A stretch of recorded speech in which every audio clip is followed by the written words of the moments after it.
Hello and welcome to the Pen&Heal Podcast. I'm your host, Javeria Fatima Zaidi, and the founder of Pen&Heal.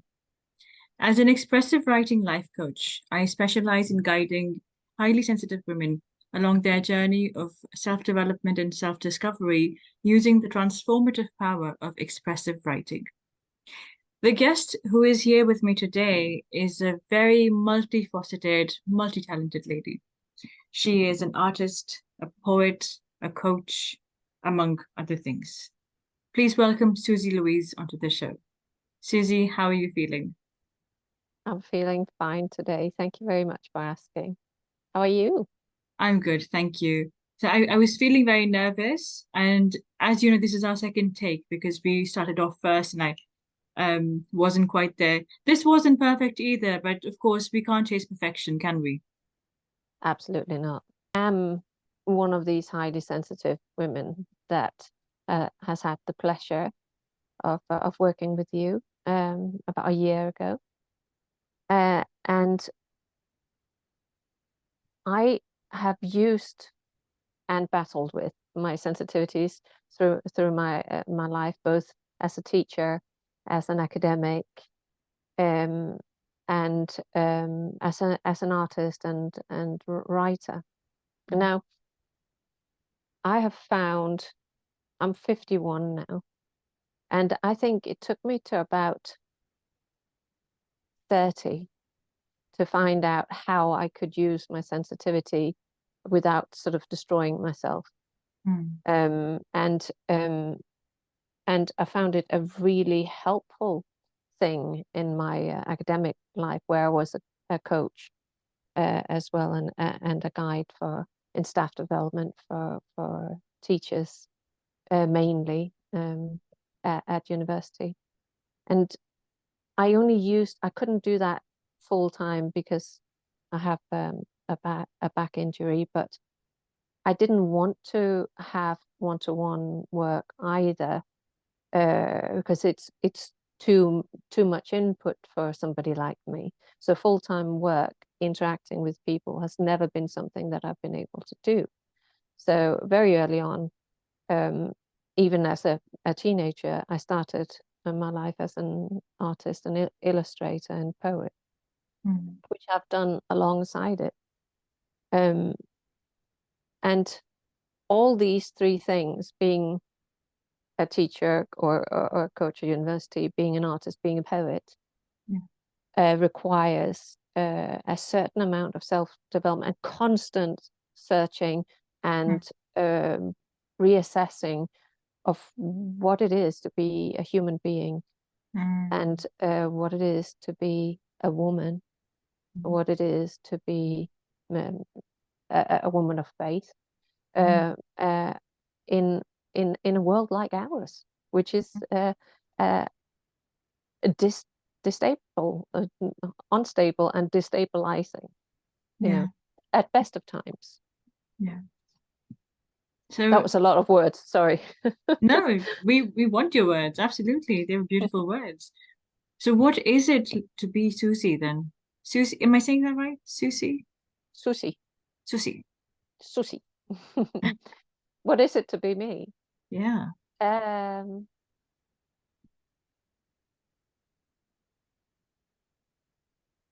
it is colorful. Mm. So and it's very vivid. So I have a thing called synesthesia, which is where your sensory overload gets mixed up. So sounds can have colors for me, and colors have sounds or smells, um, and and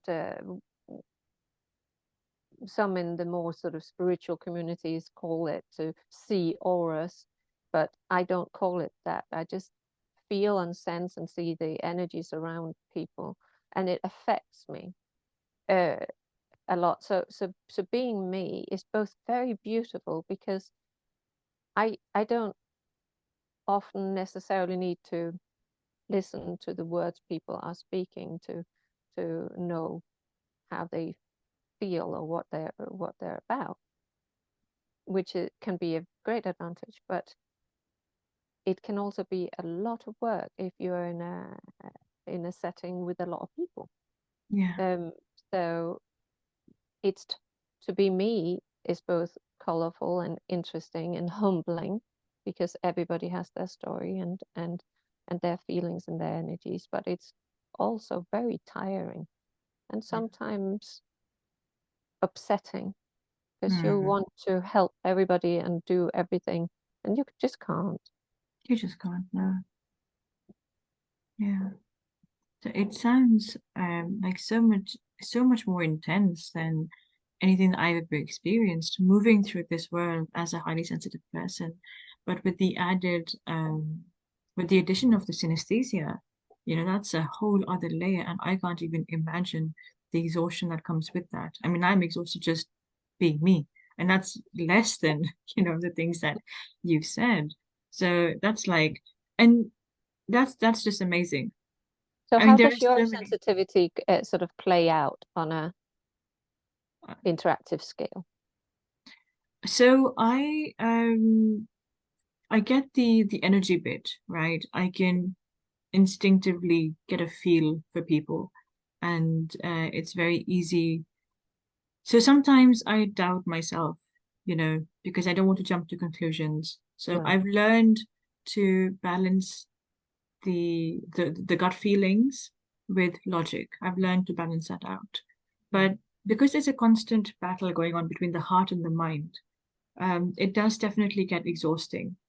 And for me, sounds are a huge thing. The bright lights actually. I for a lot of highly sensitive people, actually, bright lights are a trigger. I don't Mm. mind bright lights. I mind dim lights.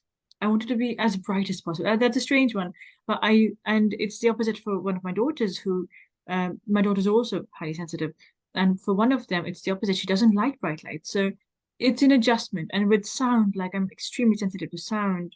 Um, I mean, it sounds will literally misophonia. They would literally send me into a fit of rage. And thankfully, we have one non-highly sensitive person in the house, which is my husband, and he's like, it's a normal sort of sound. You shouldn't have that reaction. And so I have to, so he shows me the mirror, and then I have to work on Mm. myself not to react in those ways. So it's a lot of work Mm. because the reactivity is so high to the sounds, to the feelings, and I need a lot of downtime. I cannot be Yes. switched on all the time, so I have to be very conscious of that. So I can be very energetic. I feel like I'm like a cheetah in that sense. I can be very energetic for short bursts of time. I Yeah. cannot sustain that. No. Um, so that's how it shows up for me. Do you use like earphones to dim the sounds a little bit? Not generally, no, because the sounds that annoy me, those are the sudden kind of sounds, not like, for example, first of all, I'm paranoid about missing out on something important, so I don't use them. Unless the only time I've used um earplugs is when we were going to this series of events, of lectures where the speaker volume was always turned up so high that Yeah. I couldn't bear it, so I had to use the earplugs. But in general, so I'm paranoid about sort of missing out on anything important. But high pitched sounds when the children are playing, or when there's a, when Mm. we have family visiting, I love for the families to visit, and I want to be that house where all the children can sort of come and gather and hang out, and they do that on a regular basis. But at the same time, that sound I've learned to tune it out, and I've learned to give myself a break by leaving the room, because Yes. the sudden high pitched sounds, or children just do random things.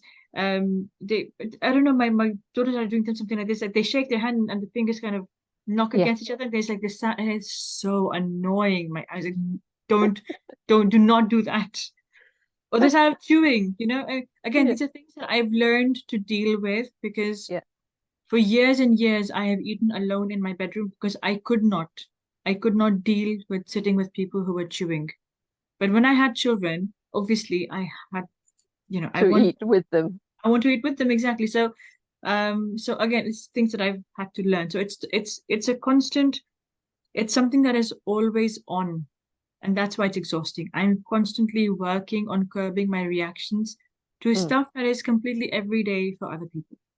And I Yes. imagine it's, 10 times more intense for you because it's not just one sense that's coming in for you, it's different sensory signals mixed together. It can So, be. I wouldn't say. I wouldn't say. I don't like to say whether it's worse or better, because mm, it's all in the experience, and it's yeah. all in the way that one handles it.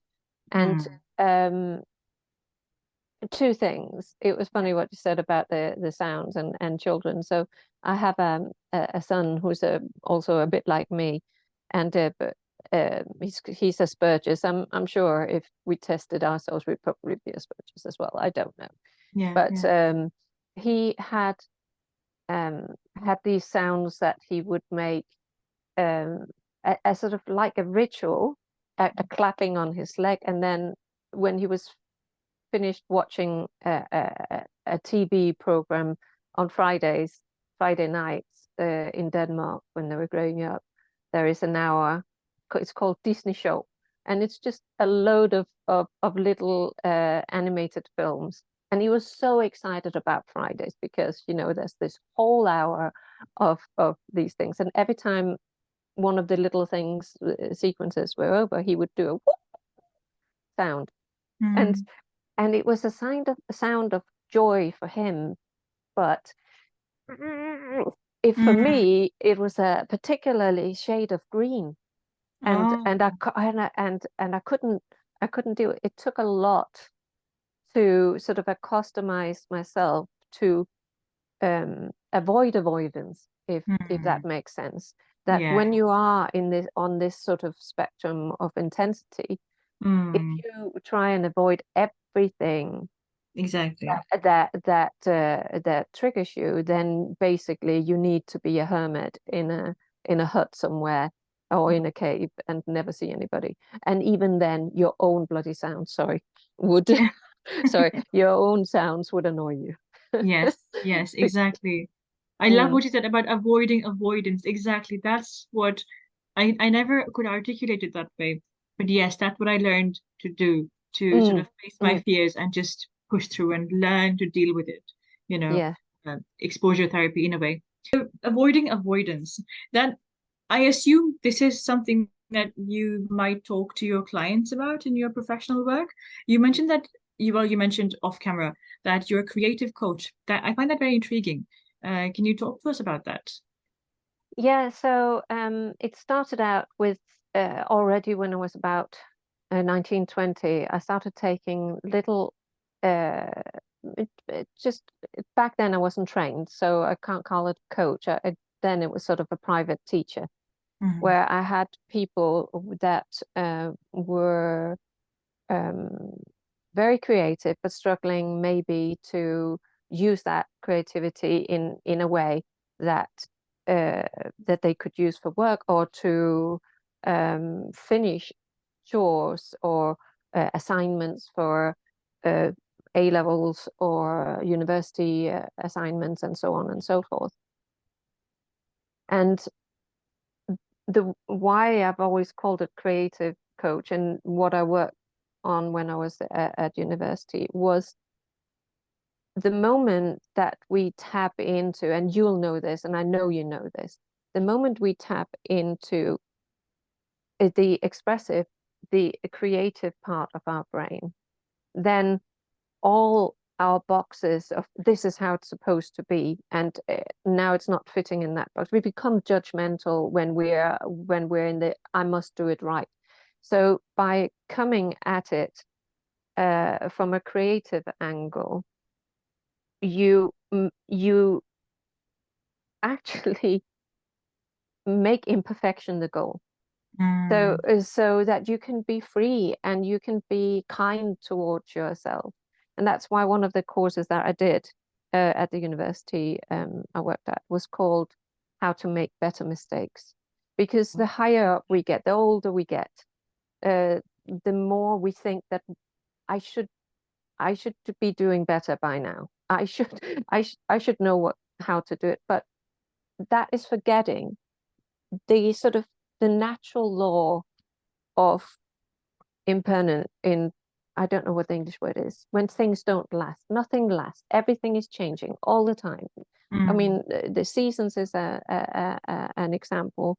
The way that we feel about things when we get overwhelmed by a sound or a sound, we know that we might feel overwhelmed and enraged right now, but in 1, 2, 3 minutes, it's passing. So that ability to not look at that as a failure, but to look at it as a way of making different mistakes so we can get better at what we're doing. Not perfect, but better. I like that. Is it impermanence that you're looking for? That's a word. Impermanence. Sorry, it's not my language, but Yeah, I'm doing my best. absolutely. Same here, exactly. So we're doing well. But Yeah, yeah, I love that. So you're talking about your coaching in the past tense. Do you not coach people anymore? I do. So, um, as I said, when I started out, it was mostly people that were just starting out or doing assignments for university or whatever. Then it became Yeah. staff development, where I was coaching Yeah. what was called adjuncts for years. And since I left academia, I now mainly coach painters, Mm, writers, and artists of different kinds, because we are all very sensitive, and yeah. sometimes we need an outside pair of eyes Yeah. to give us perspective on how to be creative, to live a creative life and still feel worthy, Yeah. even in the periods where we don't make enough money, that Yeah. our husbands or wives are making the lion part of the household income, so on and so forth. Still see the value in that. So, Yeah. yes, so now it's mainly artists and writers that I coach. Yeah. It's so many threads I could pick at. I'm loving hearing you speak. Especially what you said about not letting basically not losing sight of your worth, even if you're not earning the lion's share in the household. That is that is so interesting how we've tied money to self-worth. When Mm, was it ever when was it ever supposed to be that the person who earns the most is the most respected or is the most worthy? It was never going to be like that, you know? mm, But somehow we've been conditioned to sort of to believe that. And what you said about the artists and the writers all being so very sensitive, that is so true. I really do believe that, and it's probably true that most of the artists and writers are able to do what they do because of their sensitivity. exactly, Yeah, exactly. But they also, like you just talked about, sometimes if a book is not successful, yeah, if a painting doesn't sell, they said, yeah, oh no, maybe I should put the price down, or maybe it's because it's not good, or yeah, maybe I'm not nobody understands me, or yeah, I mean, not all the time, but they get these fluctuations, and I definitely. do that myself Yeah, as a person. But what it's exactly what you said, whether our art or our output makes a lot of money or little money is inconsequential in terms of the love we have for the work we do. It's yes, inconsequential in terms of the value that it has as an object by itself, and it's absolutely. not tied to us. Yeah, Um, and that's super important, but very easy to forget in a modern world. And it's not just women, but yeah, it's a lot of women feel like uh, we should we should do more. We should do it all. We should be the yeah, good wives, the good mothers, yeah, also make a lot of money, also realize ourselves, yeah, and the garden yeah, should look nice and the house should look nice, but yeah, also we need to see our friends and we need to do everything. Since when are we yeah. supposed to do everything? Exactly, exactly. Um, And it's interesting how you point out that it's not just women who go through this. Of course, men as well. I think it's really important, and that's why um, as part of my academic career, I was involved in the establishment Yeah. and the vice chair of a network for research into men and masculinities, Mm, because when we talk about equal rights and men and women's roles, we as women also very often categorize men, and it's not just that they're afraid of showing or speaking their emotions. It's that women both want that, but then they also want the macho man, or they also want the breadwinner, or they also want modern women can be very hard on men. On men, yeah. So so that was really interesting research that was done in that network, and I enjoyed it very much. I will not say that I understand men any better Okay. at the end of it, but you know, Yeah. I've done a concerted effort to Yeah. get into and then of course nowadays you you you can talk about what is it to be a man and what is it to be a woman, and all the different things of people that identify in between that. Yeah. And I don't want to make anybody feel that that it's just two categories, it's two biological categories, but emotionally there are a lot of different ways of being a man. That's why it was called masculinities and Mm. femininities, Oh, because really? we can have different ways of interpreting what Yeah. we think is masculine or feminine. But one Yeah. thing that I was thinking was that at least as a working artist through my years, I noticed was about 15 years ago, something like that, that somebody actually put into words what I'd experienced, and that was if a man um, paints and writes, then he's a writer and a painter. If a woman paints and writes, it's a hobby.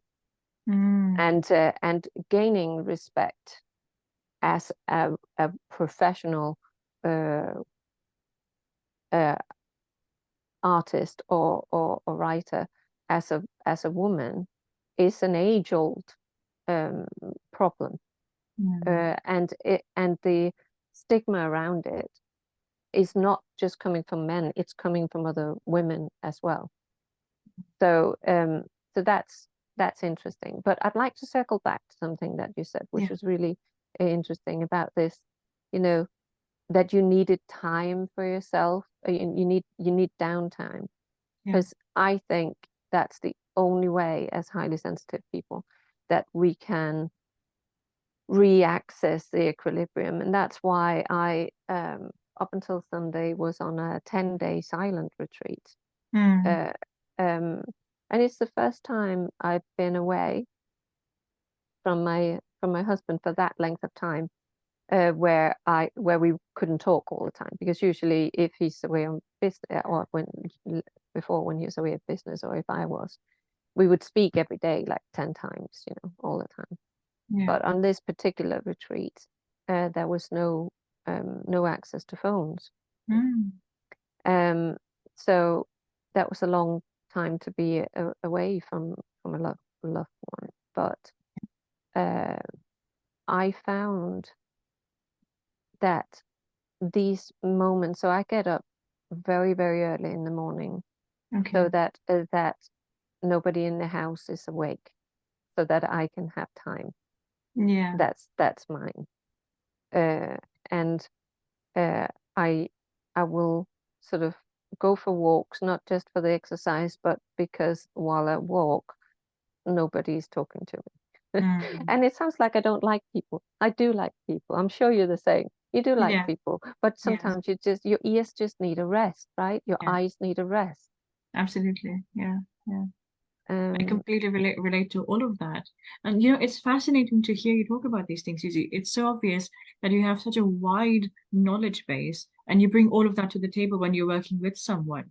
Would you be able to tell us some of the common challenges that your clients face and how you use all of this knowledge to empower them to move towards their goals, whatever they might be?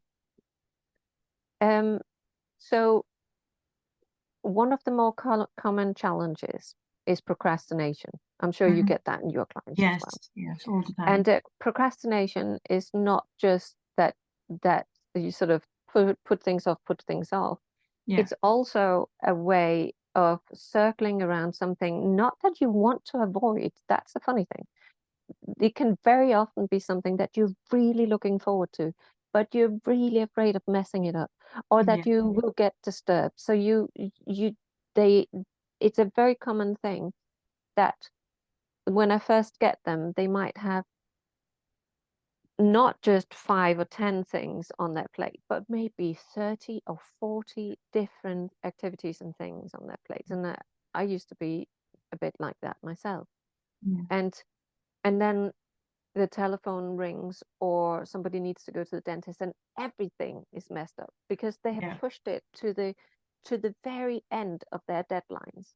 Mm. So far that there is no buffer Yeah. for life. Life happens Life all the time, happens. Yeah. So that's one thing, procrastination. In order So to help them with that, I get them to do proper diary things, and I talk through with them, how long do you think this activity is going to take? And then I talk to them about, why is this activity important on a scale from 1 to 10? How important is this? And then we can look at all the different ones and see how important they are. Because to start with, they're all 10. They're all equally important, but they're not really. Yeah. And then we start. Once we sort of got a baseline of what's going on and what their dreams are and what they've done in the past, sort of past, present, future, we breathe. So we look at these long lists and lists under lists, and we breathe. And we feel how air and oxygen can quieten and enliven and bring focus to how you perceive the activities you're in. So just trying to find a way to reach a natural breath.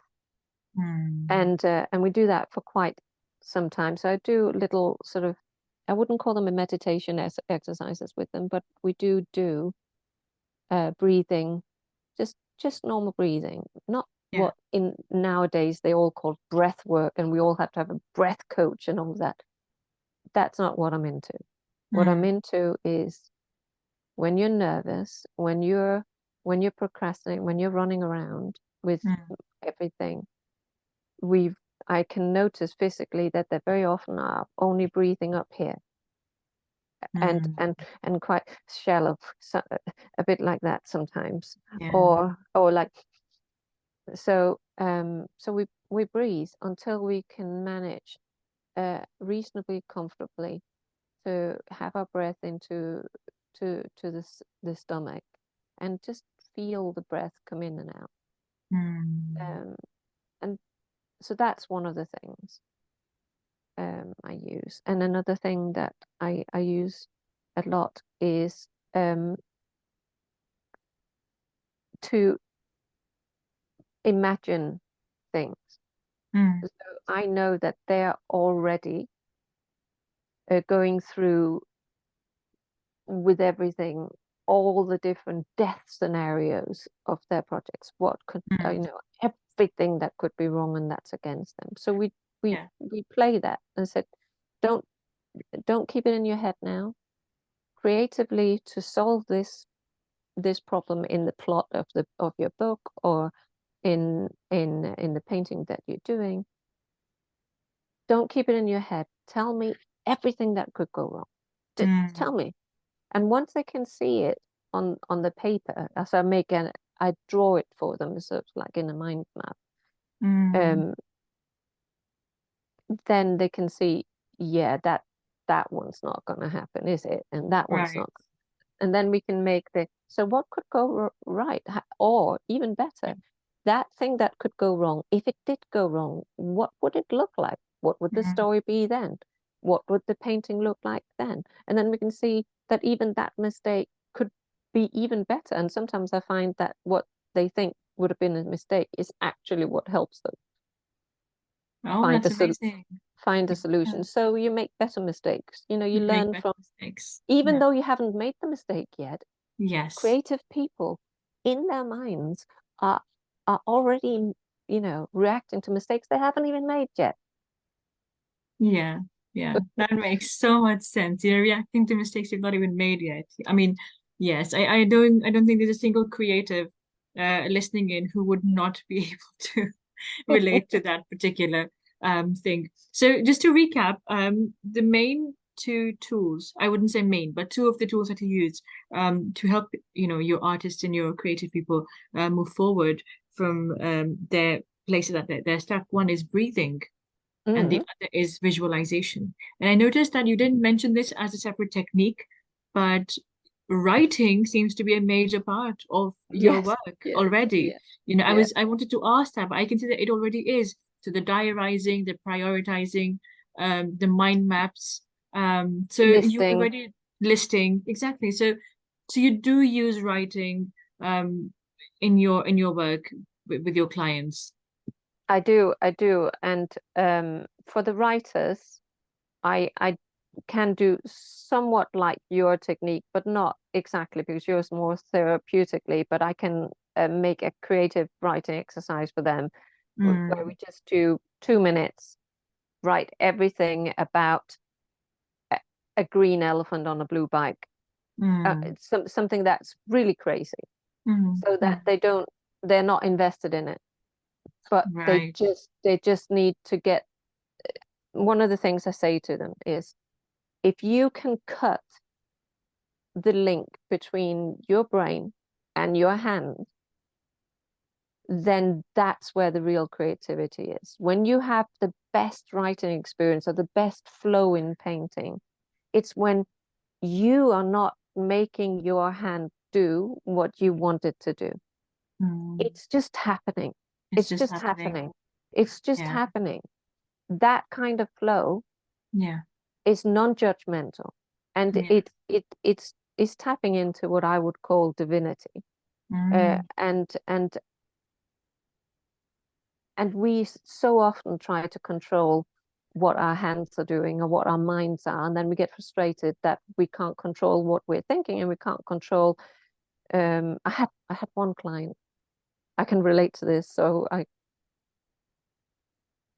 if she was writing by hand and she made an A or a K in a certain way, she'd have to rubber it out, and or completely blank it out, because she couldn't stand the way that those letters were shaped. Uh, Yes. that's me. That's Yeah. that's very A good. hundred Totally. percent. I Yeah. know. So, but if you do one of the writing exercises where you are not even allowed to lift the pen, you're Mm. not allowed to have spaces between your words. You have to write it in one long word, line after line of one long word. Then nothing looks the way it's supposed to be. Yeah. So at the end of that, you can sort of release yourself. If I have a really bad day, Yeah.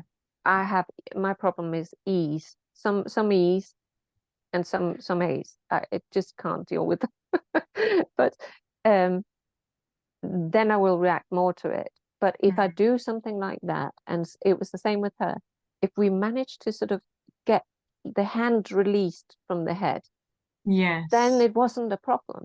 Mm. Wow. Does So it sound silly? yeah, no. So it's you manage to empower your clients to overcome their creative blocks in a very creative manner. Even the way you go about coaching them is so creative. I'm very tempted to, just book a few sessions with you and work with you myself. That's so interesting. So, because you are highly sensitive, and most of our listeners are highly sensitive women, in a very general sense. Let's say there is a woman and she is stuck in some way. She may or may not be an artist, and she wants to move closer to her dreams. What is the one piece of advice you would give her? What is the one thing she can do to take a step closer? and move from that place of stuckness? I would come back to the breathing. And then I would come back to the breathing, and just imagine that you're breathing only through your nose, and you're just observing the breath. You're just observing it.